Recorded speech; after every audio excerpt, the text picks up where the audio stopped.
როდესაც რეჟიმი ცდილობს რომ დასაჯოს ყველა, ამ ყველაფერს არაკეთებს იმისთვის, რომ უბრალოდ დაიცვას ის ადამიანები, ძალოვნები, ვისაც ფორმა აცვია. არა, უბრალოდ ამ ყველაფრით რეჟიმი ცდილობს გაამართლოს ის ქმედებები, რასაც ჩადის სწორედ ძალოვნების მიერ. იმ ძალადობის და არაადამიანური მოპყრობის და არაპროპორციული ძალის გამოყენების. თორემ, როდესაც რეჟიმს დაჭირდება, აუცილებლად გაწირავს თითოეულ მათგანს. ეს არის დღესავი ცხადი, ეს არ არის რაღაც ახალი ამბავი, იმიტომ რომ ყველა რეჟიმი როგორც წესი ასე იქცევა, ხო?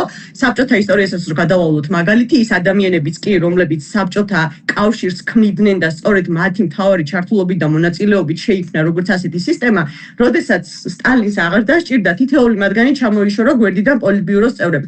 ეს არ არის ბიძინა ივანიშვილის მხრიდან გაფრთხილება, ზრუნვა ძალოვნების მიმართ. არა, პირიქით, უბრალოდ ცდილობს და გვაჩვენებს და პროპაგანდისტულადაც მათ შორის საზოგადოებას აჩვენებს, რომ აი რადგან ადამიანს ფორმა აცვია, მისი ყველა ქმედება არის კანონთან შესაბამისი. ანუ ამით რაღაც იმუნიტეტს ქმნის ძალოვანი სტრუქტურებისთვის აქამდე დაშვებული შეცდომების და კანონის დარღვევის გასამართლებლად და პრევენციაც არის ერთგვარი, რომ შემდგომში აღარავინ აღარ გაბედოს წინააღმდეგობის გაწევა.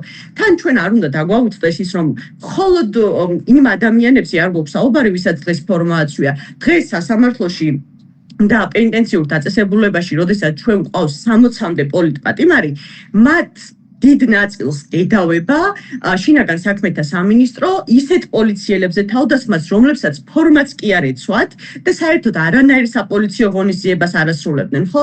ეს იმას ნიშნავს, რომ რეჟიმი ყველაფერს მოარგებს მისთვის სასურველ კანონს, იმისთვის რომ დადგეს სასურველი შედეგი. და რა არის სასურველი შედეგი? ხო, რაც შეიძლება ჩუმი, მორჩილი საზოგადოება ჰყავდეს, რომელიც წინააღმდეგობას არ გაუწევს ამ შემთხვევაში მმართველ პარტიას. იგივე ვითარებაც გვაქვს სასამართლოში. ახალი ამბავი არ არის, რომ ქართული სასამართლო მთლიანად მოცული და კონტროლირებადია კლანის მიერ და ის მოსამართლეები, რომლებიც კანონს აღასრულებდნენ და კანონს ემორჩილებოდნენ, თბილისის საქალაქო სასამართლოში დღეის მონაცემებით არ არიან, ვინც შემორჩა ამ სისტემაში, რაც შეიძლება შორს ყავს რეჟიმს გაგზავნილი, ხო? ამის მაგალითი იყო თუნდაც თეთრი წყაროს სასამართლოს გადაწყვეტილება უპრეცედენტო, როდესაც მოსამართლემ ხმისფარულობის პრინციპის დარღვევაზე განაჩენი გამოიტანა. მსგავსი რამ თბილისის საქალაქო სასამართლოში არ მოხდება. ეს მოსამართლეები არ იცავენ კანონს. შესაბამისად, როდესაც კანონს არ იცავ და სამართალს არ იცავ, კონსტიტუციას არ იცავ, ქვეყნის უმაღლეს კანონს, შენ ვერ ვიღებ სამართლიან გადაწყვეტილებას. სამართლიან გადაწყვეტილება რა შემდგომარეობს, მხოლოდ ის ხომ არ არის, რომ კანონში ეს ჩანაწერია. კანონის ჩანაწერის გარდა ბევრი ადამიანური მომენტია, მათ შორის სამართლიანი სასამართლო, რასაც ითვალისწინებს, ეს პირველ რიგში არის ამ შემთხვევაში ნინოს წარსული, ის რომ მას არასდროს არ ჩაუდენია დანაშაული. გარდა ამისა, რა ვითარებაში მოხდა, ხო? ეს თვითონ როგორც ასეთი ინციდენტი საქალაქო სასამართლოში, ის რომ ნინოს უწევდა თავის დაცვა, ის რომ ნინოს უწევდა მანდატურების მხრიდან წამოსული ფიზიკური და სიტყვიერი აგრესიის მოგერიება. ამ ყველაფერს სულად უგულებელყოფს სასამართლო და როგორ შეიძლება ჩვენ მოვთხოვოთ ამ სასამართლოს და სასამართლოს კლანის წევრებს ის რომ გაითვალისწინოს ნინოს თუნდაც ძალიან მნიშვნელოვანი მდგომარეობა ის რომ ნინოს შვილი არის აბიტურიენტი და მის ცხოვრებაში ყველაზე მნიშვნელოვან პერიოდში, როდესაც ის ირჩევს მომავალ პროფესიას, გადადის ცხოვრების სხვა ეტაპზე, სჭირდება რომ გვერდით ყავდეს დედა, რომელიც არის მისი მთავარი მხარდამჭერი.